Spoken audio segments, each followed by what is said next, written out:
गणपत्य अथर्वशीर्षोपनिषत्। त्वं गुणत्रयातीतः त्वम् अवस्थात्रयातीतः त्वं देहत्रयातीतः त्वं कालत्रयातीतः त्वं मूलाधारस्थितोऽसि नित्यं त्वं शक्तित्रयात्मकः त्वां योगिनो ध्यायन्ति नित्यं त्वं ब्रह्मा त्वं विष्णुस्त्वं रुद्रस्त्वमिन्द्रस्त्वमग्निस्त्वं वायुस्त्वं सूर्यस्त्वं चन्द्रमास्त्वं ब्रह्मभूर्भुवस्वरो। गणादिं पूर्वमुच्चार्य वर्णादीं तदनन्तरम् अनुस्वारः परत्तरः अर्धेन्दुलसितं तारेण रुद्धम् एतत्तव मनुस्वरूपं गकारः पूर्वरूपम् अकारो मध्यमरूपम् अनुस्वारश्चान्त्यरूपम् बिन्दुरुत्तररूपम् नादस्सन्धानम् सगुंहिता सन्धिः तैषा गणेशविद्या गणकऋषिः निःश्रुतगायत्री छन्दः गणपतिर्देवता। ॐ गं गणपतये नमः। एकदन्ताय विद्महे वक्रतुण्डाय धीमहि तन्नो दन्तिः प्रचोदयात्।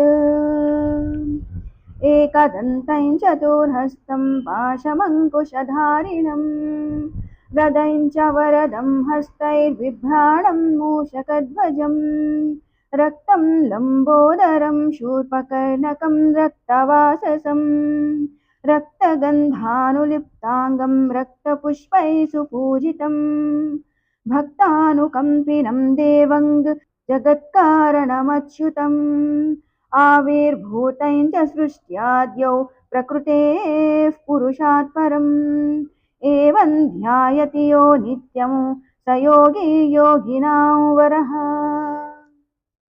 नमो व्रातपतये नमो गणपतये नमः प्रमथपतये नमस्ते स्तुलम्बोदरायैकदन्ताय विघ्ननाशिने शिवसुताय वरदमूर्तये नमः।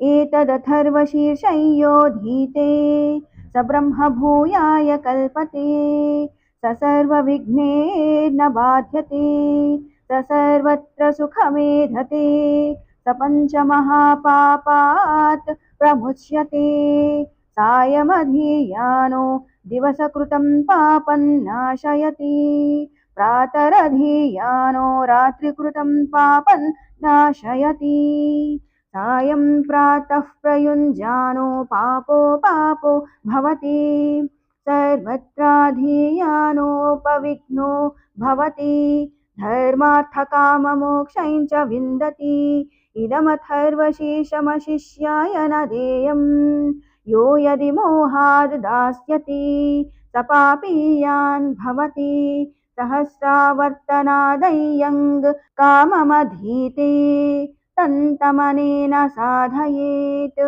अनेन गणपतिमभिषिञ्चति स वाग्मी भवति चतुर्थ्यामनश्नन् जपति स विद्यावान् भवति इत्यथर्वणवाक्यं ब्रह्माद्यावर्णौ विद्यान्न बिभेति कदाचनीति यो दूर्वाङ्कुरैर्यजति स वैश्रवणोपमो भवति यो लाजैर्यजति स यशोवान् भवति स मेधावान् भवति यो मोदकसहस्रेण यजति स वाञ्छितफलमवाप्नोति यः साध्यसमिद्भिर्यजति स सर्वं लभते स सर्वं लभते।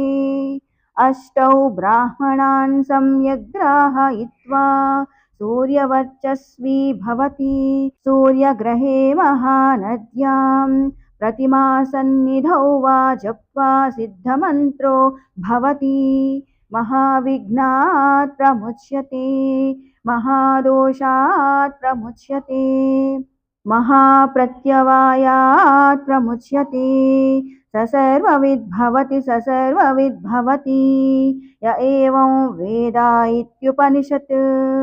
ॐ शान्तिः शान्तिः शान्तिः। ॐ भद्रं कर्णेभिः शृणुयाम देवाः भद्रं पश्येमाक्षभिर्यजत्राः स्थिरैरङ्गैस्तुष्टुवागुंसस्तनूभिः व्यशेम देवहितं यदायुः स्वस्ति न इन्द्रो वृद्धश्रवाः स्वस्ति नः पूषा विश्ववेदाः स्वस्ति नस्तार्क्ष्यो अरिष्टनेमिः स्वस्ति नो बृहस्पतिर्दधातु। ॐ